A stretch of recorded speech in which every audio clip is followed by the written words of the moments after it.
And I'm sorry for the Okay. problem. And I lost the Zoom screen. Let's see. Okay, I think I have it back here. Okay, we're live now.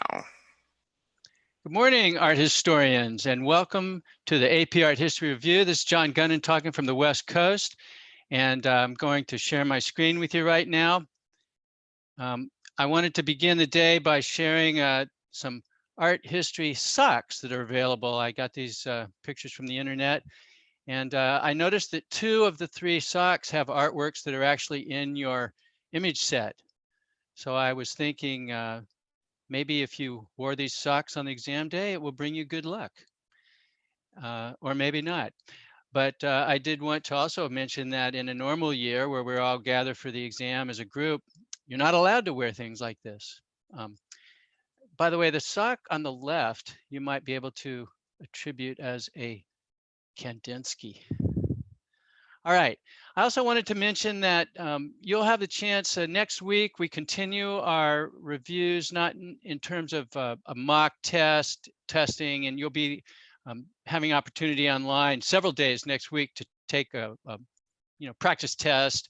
And I'm very excited about that. I think it'll be great. You also have a opportunity, as you could see here, to practice uploading, make sure something can be uploaded, sort of test out. I know that I personally like to do stuff like this before I have to do it at high stakes. So I'm excited about that as well. And then I wanted to share the question from yesterday that Allison Napier left you. It was a very nice question. And I really love this artwork because I love the story of Isis and Osiris, foundation myth for Egypt. And so it says, identify one pictorial convention used to create this work. So the one I talked about was the Egyptian convention of the human body, of representing the human body. And so that would be profile head, but with a frontal eye. So let's see, profile head, frontal eye, and then frontal shoulders, but profile legs. So the figures all seem to be doing that, at least the standing figures. Then it says, identify the materials used to create this work. And so the work is done on papyrus. And in my classroom, I have a papyrus scroll, and it could be rolled up. And then there's like various inks and things, that can be painted on top of the papyrus. So that was really, papyrus is not paper, but it's sort of like paper. And then where it says, describe where the works were placed. So this work would be rolled up and it would be put on a mummy. So if a mummy was like this, you could tuck that scroll into the mummy.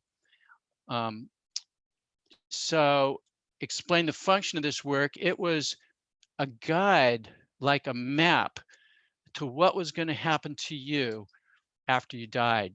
So you're going to go through, you're going to meet various people. You could see Anubis and Thoth guiding the person through. His name is Hugh Nefer. And the part I wanted to really call your attention to, though, is it starts from the left. As he goes through, as he's working his way through, you can see that there's this moment where his soul is weighed on a scale. And if it's, let's see, I think in Egypt, you want it to be heavy or light. Anyway, I get them mixed up with the Christian version. But you could see that the monster is about to eat his heart. It would be not his soul if he doesn't come out right. So it's basically the thing about, did you lead a good life? Okay, and it's interesting how many different traditions around the world contend with that question for people in their spiritual traditions. I love that. So that's the function, and I think it really reflects the Egyptian idea of having a good life. And of course, as I said, that idea is important in many cultures. Also, I wanted to share with you that I had a student the other day talk about, just come right up with this and say, look, it's really very similar in their intention of showing, the good and the bad, the weighing of the souls. Of course, Jesus in the Last Judgment is separating out basically the goats and the sheep, the ones who are going to go to the, we know the right side that we're looking at, our right, is where the sinning and the 7 deadly sins are happening, and the other side will be the good side. So it really is this idea of looking back and evaluating, how have you done? And, maybe you think about it in your high school career. What are your good points, and what are you lacking in, and what do you wish had gone different? Okay, so for today, we will be looking at 4 different works, and I'd like you to think about whether or not you can visualize these works from seeing the titles and the artist, because sometimes on the AP test, they ask you to do that, or they give you 3 choices and they say, hey, pick one of these. But that means you have to know about it already. You have to have studied it. So while you're thinking of that, and then I will show the works in this slide all together. So we'll be looking at these works today. 3 of the 4 artists were involved with printmaking. So that will be an interesting kind of side thing today, which I think is also very important for art.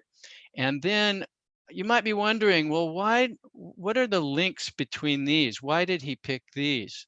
And so my answer to you would be that they are all social or political critiques. And, I think that themes are good. And when you get your comparison question, it's probably going to have some kind of a theme to it. So a thematic way of looking at the curriculum is very positive, and I encourage you to look that way. So for our first artist today, we'll be looking at Hogarth. And as you look at the Hogarth work, I'd like you to think about humor and also caricature, which is really a kind of humor. And I can best explain caricature through like political cartoons, where some aspect of the person is being exaggerated. Okay. This really is a kind of forerunner of, comic strips. It's serial form. It's like sort of Netflix, where, there's episode and episode and episode. And the reason this happened is that state censorship is now abolished in England, and there's much more freedom for artists to do this kind of thing, or make critique and make social commentary. And this time also goes hand in hand with the Enlightenment. The Enlightenment was an age that brought on new artistic freedoms, less censorship. Okay, so the kind of art that is emerging is a kind of art that critiques social institutions. In this case, the institution of marriage and the class system, because we know that in this work, there's the upper class titled lord who's making an exchange with the newly rich merchant class, and the exchange they're making involves the marriage of their children. Okay, so think about what your favorite TV series are, or what your favorite TV is, and think about the storytelling style as we go through today, because there's a lot of different storytelling styles we'll see from these different artists. Now, this is the one that's in your image set. It's the breakfast scene, but I really do want to touch on all 6 chapters of this in the serial. This happens to be chapter 2. So, and there's some nice details in here, but let's take a quick look at chapter 1 so we sort of know what's going on. This is the deal, the brokering of the marriage. And you can see that one of them is very wealthy, pointing to his family tree, but he needs money. And the money is going to come from the newly rich merchant who's earned his money through business, not through inheritance. Okay, and if you look over to the side, you can see the 2 young people that are due to be married. They don't seem very interested in each other, do they? Okay, there's always lots of questions you should ask when looking at a Hogarth. What does this object mean? What is this? You have to look at them very closely, and they really are loaded. So when we talk about unpacking images, this is the great artists for that, because every little thing means something. So this is the one we have. It's an oil painting, but it was only an oil painting to be sort of a source for the engraving series that came out, which I will look at in just a moment. So in the breakfast scene, you can see both of the young couple has been partying out late, but not with each other. The man's just come in, he has a coat on. And there's lots of little details, you know, what is it that the doggie's pulling out of his pocket there? Why is that man looking up and shaking his head? What are those things in his hand? So I want to make sure that you later on today have an opportunity to go to the Smart History site, because they really do a great job of going through all of these. I do want to mention that Hogarth is very aware about art history, and I have a love of art about art. So art that's about other art. And you could see in the background there, if there is 3 pictures of saints on display on the wall. But then there's a picture that we only see a foot. Okay, I'm gonna move my pointer back there. And then that is a kind of picture that has a curtain over it that could be excluded. So it's probably a female nude of some sort. There's lots of sly things going on in Hogarth paintings. So let's quickly look through. Well, I did want to show this detail, because I think it's key here that the young man has that black spot on his neck, which you'll see in most of the pictures, indicating that he has syphilis. He's carrying syphilis, a sexually transmitted disease. So that's a major part of this painting, is the spread of syphilis, which was a terrible disease in the time before penicillin. Of course, there was no cure. And you could see it again in this, where he's going back to that doctor. That doctor does not look like the kind of doctor I would trust. I would be kind of nervous going to him. And if you look in the background, you could see that he even has some skeletons in the closet. Okay, and we're kind of working our way through. I don't really want to keep talking and explaining, because Smart History does such a great job, but you could see that things do not turn out well. There's betrayal of each other. And then here in the last slide, the merchant is trying to recover his what he can from the venture as the young woman dies. And then, of course, the really sad part is that the baby is showing the spot with the syphilis disease, which is transmitted. Hogarth is always certain, though, to make a lot of funny things, such as, you know, I think if you have to have only a pig head for dinner, you're really running out of money. And the dog has seen the opportunity as they're not looking to jump up on the table and grab that pig's head.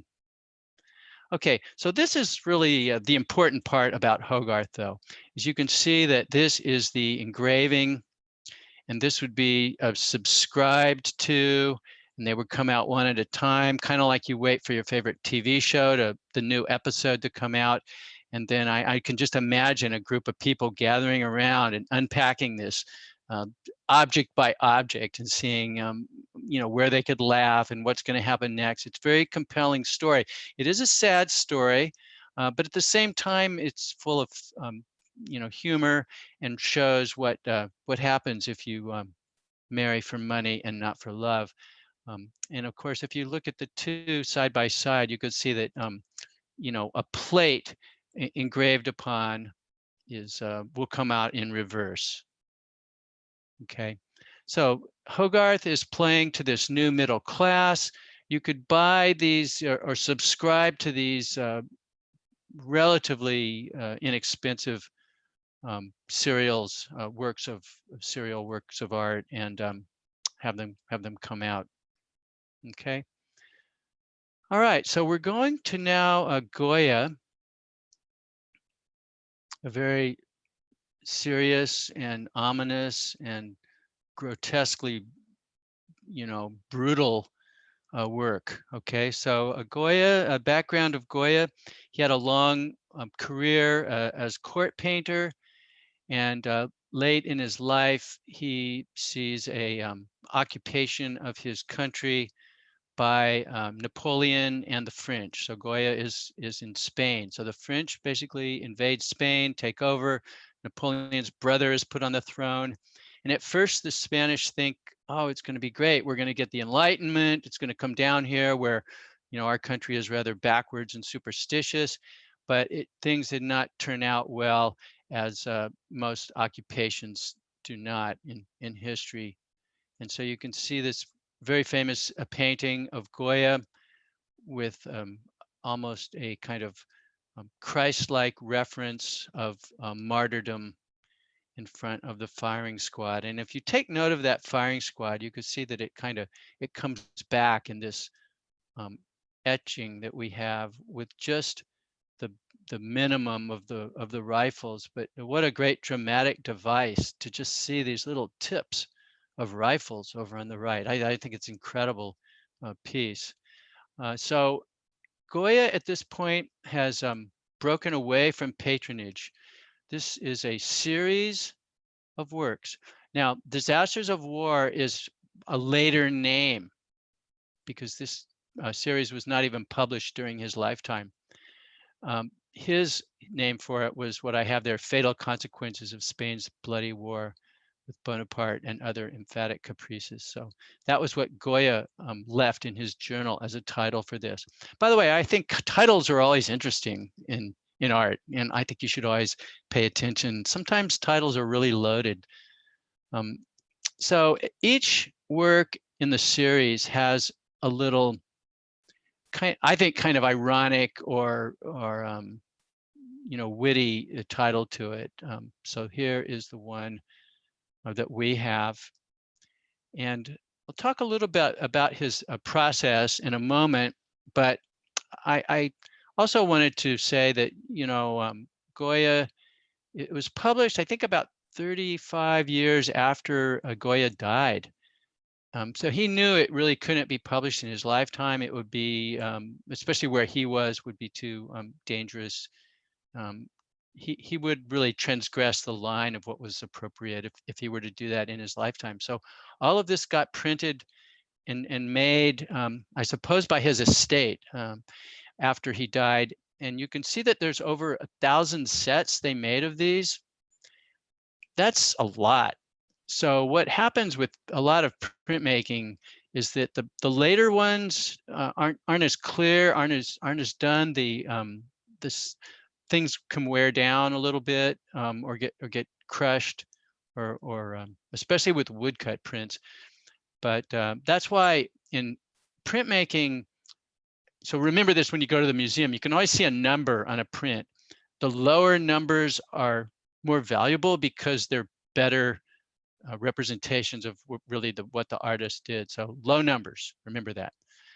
This is the first chapter, and the little title of this is right there is in Spanish, but in the English translation is "Sad Foreboding of What is Going to Happen." So it's a very ominous picture. And I like to show, as of course, there's a lot of chapters in this, and it's not just about war, it's also about famine that came along at this time. And as we move along, I like to show a couple, but I will tell you that I'm really careful because some of them, they're gory, and some of them are downright grotesque and appalling. So I really am. I would say if you go online to look at them, you'll have a limit of 4 or 5 before you have to kind of take a break. I did want to also just touch on the medium of etching, describe how it is, and there you can see the Rembrandt. So in the 1600s, Rembrandt was one of the kind of pioneers of etching, and also using it to produce art that could get out to middle class patrons at a price they could afford. And seeing these two together, you can see that etching really does look different from engraving. So if we go back to the Hogarth and look at the engraving, it's much kind of more linear, defined, and etching has some capacities to be more tonal. And so I really, and also remember that in engraving, we have the Adam and Eve. If you look back at that one, you can think about engraving. And then, so let's see if I have here. Now, Goya did not just use etching on this, but he used these other processes. And I have a little bit of trouble explaining some of them because I don't understand them all that well myself. But you could see he went back and did a little bit of engraving on the etching. So basically, though, etching is where you, instead of carving the plate with a sharp tool, you coat it with wax and you just draw into the wax, and your little line that you draw in can be etched out when you dip that plate, that copper plate, into a little bit of acid, a vat of acid. It eats it away. So it basically what it does, it makes this printmaking process easier for artists, because if you think about it, if this was like a tool, it would be hard to I mean, engraving is hard on your fingers because you have to scratch everything. So it's much easier to do this. I'd like you to know some of these things about printmaking. But the overall thing with printmaking is how artists can get their work out to a new middle class that can't pay as much for paintings or drawings, and really reach a new market, a new audience like that. So you can see here what's happened is the people have been executed by gunshot, because in the background you could see another firing squad at work. And again, this is a little bit, it may have been that Goya, being from Catholic Spain, was very aware of scenes of the martyrdom of saints and of the martyrdom of Jesus. So you can think that that may have added into his work. Okay, just one more here. This is a group of prisoners being marched along in a row, tied together, and you can see that they're it's sort of a seemingly endless, and it's going into nowhere. It's a very spooky work. I love that expression of Goya, a prodigious flowering of rage. You know, why did he do this series? He did not make any money from it at all. He was impelled to do it because of the horror that he witnessed, and the degradation to humanity. He really felt it inside. So I'd really like you to think about Dora Salcedo in your contemporary set. I know that Allison touched on her the other day, but again, an artist that reaches out and confronts injustice. Okay, is this kind of work going to interest patrons? Probably not. An artist does it because they have to do it. Something's burning inside to tell that story. So in some ways, Goya may be the first real modernist artist that does this. Okay. And in Romanticism, as Goya is considered Romanticism, especially in his later work, you know, what happens to the artist is really informs the work. So I will tell you that, you know, Goya saw these horrors, and it really changed him. It did something to him. And in addition, Goya had some kind of a disease that made him deaf. And he was not only deaf, but he had this terrible ringing in his ears. And so he was very disturbed person in his late work. And you can see that that comes through. And in addition, you know, it's always interesting to for an artist, because you only have one work of every artist. But you know, what does an artist look like? What does their work look like when they're young, and what does it look like when they're old? Because what we're looking at, the ones we're looking at of Goya, he's very masterful because he's at the end of his career. And he's maybe even summing up his career. And you know, Goya is he has lots of very spooky work about witchcraft and things like that. He's an artist I highly recommend to you. So what would be, I'm gonna check for understanding here. So we've got some questions on from you about content and context. and form and what they are. So what would be the context if your question on the essay asked for that? Well, the easiest, simplest, superficial part of it would be Spain in the early 1800s. Yes, that's the context. But if you wanted to say a little more, you could say, it's created privately. People didn't know he was doing these to document the occupation by a foreign power and the subsequent uprising against that occupation, which would be the French troops. Okay, now we won't spend a lot of time on the Stonebreakers because we did it a couple days ago, but I wanted to come back and revisit it because it is a kind of social critique, highlighting the poorest people and showing them in a monumental way. It's very revolutionary. So again, this art, like the Goya, would be an art that was sort of in people's face, not something that they thought of hanging on their walls. Okay, so it comes from a style called social realism. This was a reaction to Romanticism, and it was basically showing what not only the poor, but atrocities and things like that. So the Stonebreakers, a work that's destroyed, but that we have a record of, and is very important work representing the style of realism or social realism. And if you look into this work, first of all, you see what a masterful painter Courbet was in showing these people. You can look at their clothes and shoes and find evidence of holes and dirt and wear, and then this kind of rhythm of banging the stones, breaking up the stones and getting them in these baskets to heave and pile up to make these fences. Really a kind of a incredible labor that he brings home. And if you see here, I'll just go back to this, 8.5 feet long. That's what we would call a monumental size, 8.5 foot long painting of the poorest people in the world. This is a very shocking painting to the public when it came about.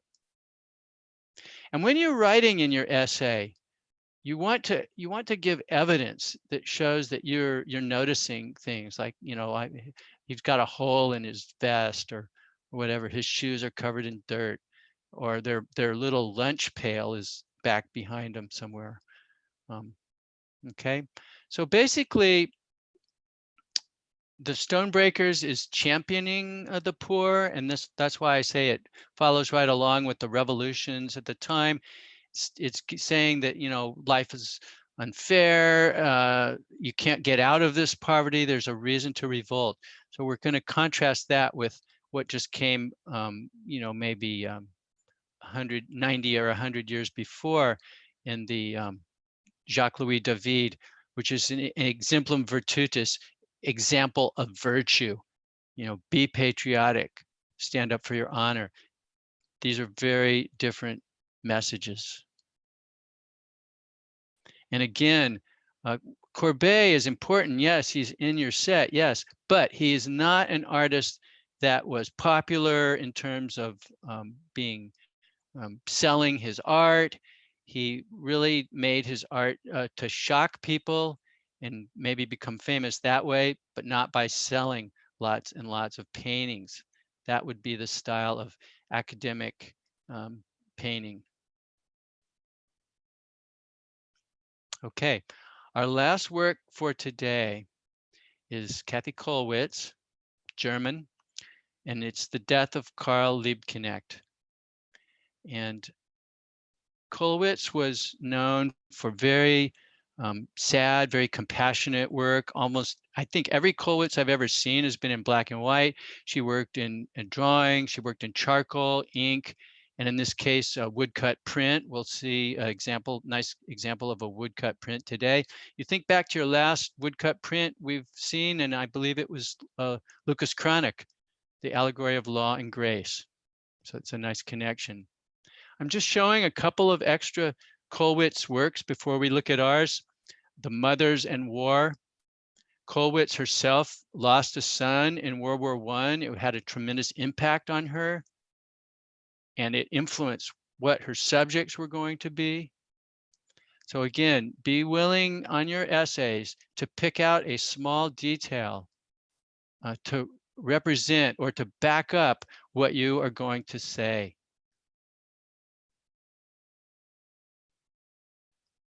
Okay, her family and her father was involved with, medicine, and so she saw people suffering. She was used to seeing poor people in the medical clinics and whatnot. That's another nice example of a woodcut print there.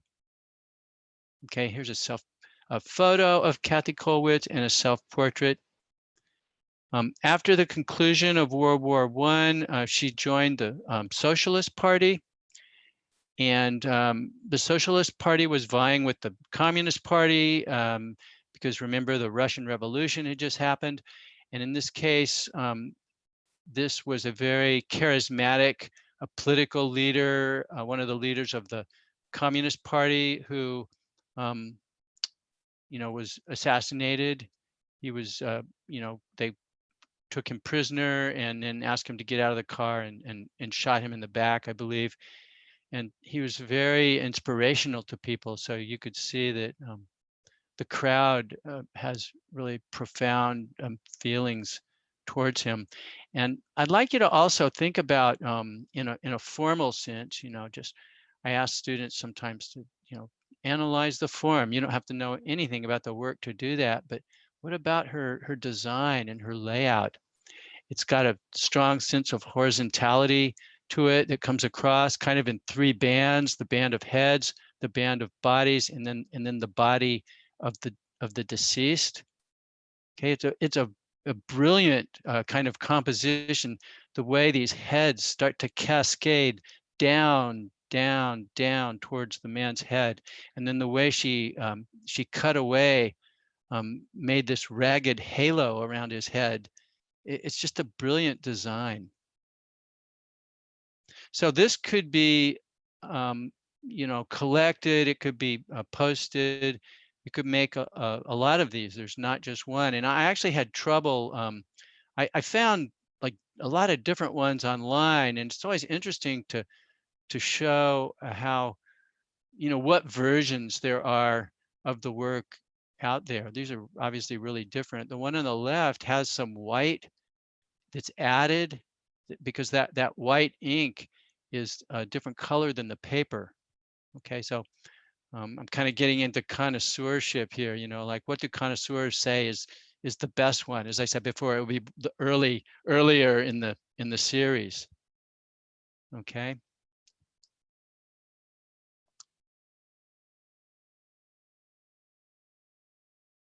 So this is a nice tradition, especially in Germany. And I can show that you've seen the Lucas Chronic work, woodcut print at the top.